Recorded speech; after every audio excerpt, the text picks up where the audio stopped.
Hey guys, I'm Candy Washington and I am your personal coach on self-care. So today I wanted to really talk about ways to practice self-care that doesn't cost a thing. Self-care really isn't about, taking trips or shopping sprees or face masks.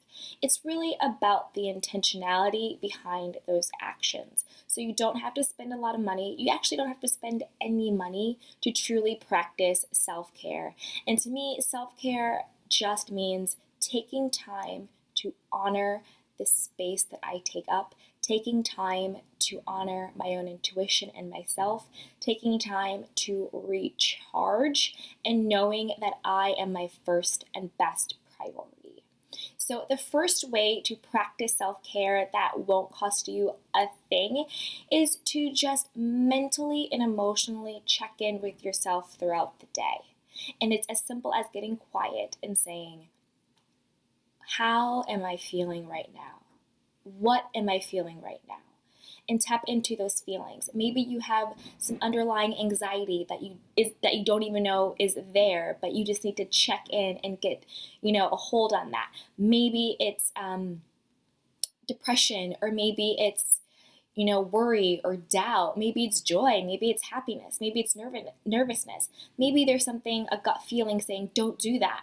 Or maybe it's a gut feeling saying, hell yes, let's go do that. But you are so busy that you're not in tune with how you are feeling. So be sure to just slow down.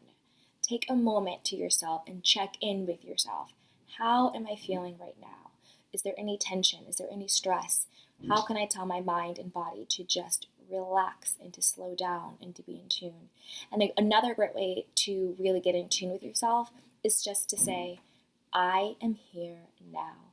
And take a deep breath, focus on your breathing. I am here now. That brings you settled, that brings you into the present moment, and that lets you tap into what you are feeling right now.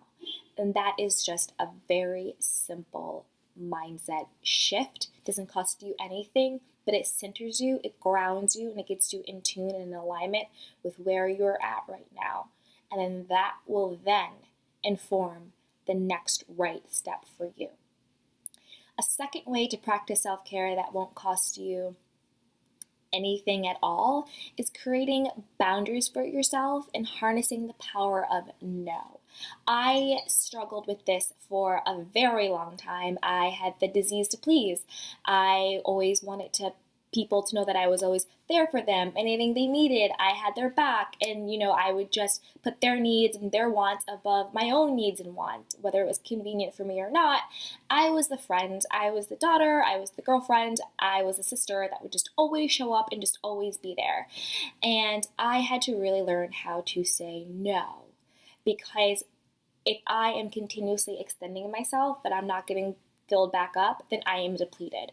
And I can't give if I have nothing to give. And I need to give with overflow. It's my cup runneth over. And what that overflow is for everybody else. But what's inside that cup, that's for me. So I need to be mindful to keep my cup full. And to keep my cup full, sometimes I have to say, no, thank you for that invitation, but I can't go to that. Or, no, I can't do that right now, but maybe down the line. Or, no, but I still love you. No, not right now. No, not today. And no, I can't do that. And you don't always have to give an excuse or a reason why.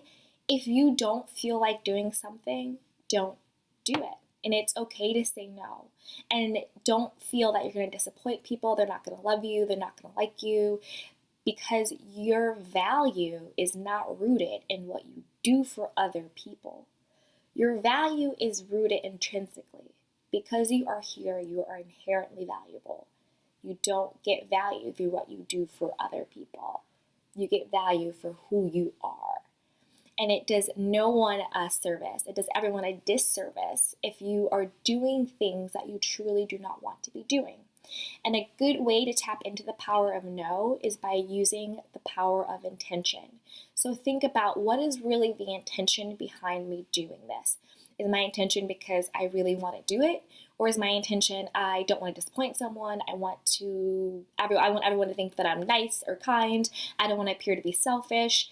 Really tap into what is that true motivator? What is the real why behind you're saying yes to something? And what's the real why behind why you want to say no to it? So you really want to tap into the intentionality of something. And based on that intention, you are able to create boundaries.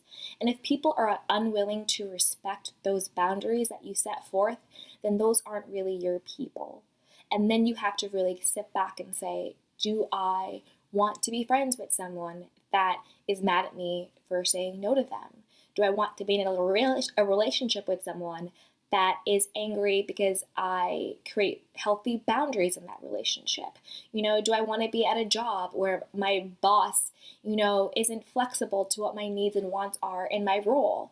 So I think that creating these boundaries, harnessing the power of no, and really setting your intention is it's not necessarily easy, but it is a free way to practice self-care. Creating boundaries, harnessing the power of no, tapping into your own intentionality.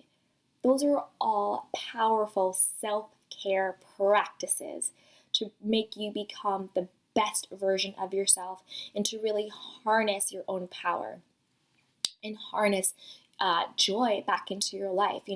There's power when you say, no, I can't do that, but I still love you. And then you stick to that boundary and you hold yourself accountable and you hold other people in your life accountable too. There is power in that type of self-care. A third way to practice self-care, and this is one that I absolutely love and it's absolutely free, is to make sure that you are just moving your body every day and you are aware of what you are consuming in your energy and in your mind. So for me, that means going for a walk and popping in one of my favorite podcasts. There are so many uplifting, inspiring podcasts where you can really be mindful of the type of content that you're consuming. If you're always listening to, and I'm not saying don't be aware of what's going on in the world, but if you're always listening to, news where it's just death, destruction, fear, division, that is the energy that you are feeding yourself. If you're always watching TV that it's around drama and negativity and fighting and commercialism and materialism, that is the energy that you're feeding yourself. So you have to be mindful of what you are consuming on an energetic level. Think about a food diet. If you put junk in, your body is going to respond to that. But if you put good things in your body, then your body will respond to that as well. Your mind, spirit, and soul, same. Energy, same. What you consume on an energetic level is what you will get out. So I love listening to podcasts. I listen to the Hey Girl podcast, Black Girl and Om, Oprah's Masterclass, of course, and Super Soul Sunday.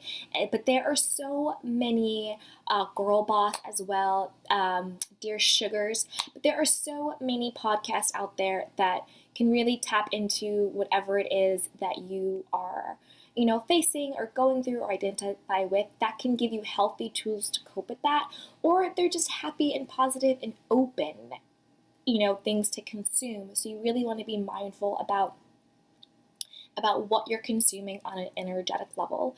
And that's completely free. Pop in a podcast, go for a walk. Maybe you don't want to go to the gym, walk around the block, go for a hike, listen, lay on your couch if you don't feel like, doing a movement. Pop in the podcast and just listen to it. Just let your mind, consume things that are feeding you and that are in service of your higher self. Now, I'm not saying to listen to the news, and I'm not saying to watch reality TV. Trust me, I do all of that, but there has to be a healthy harmony within the type of content that you are consuming.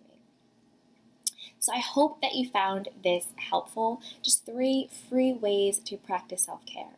The first one is to check in with yourself. How am I feeling right now? I am here now. The second, creating healthy boundaries, harnessing the power of no.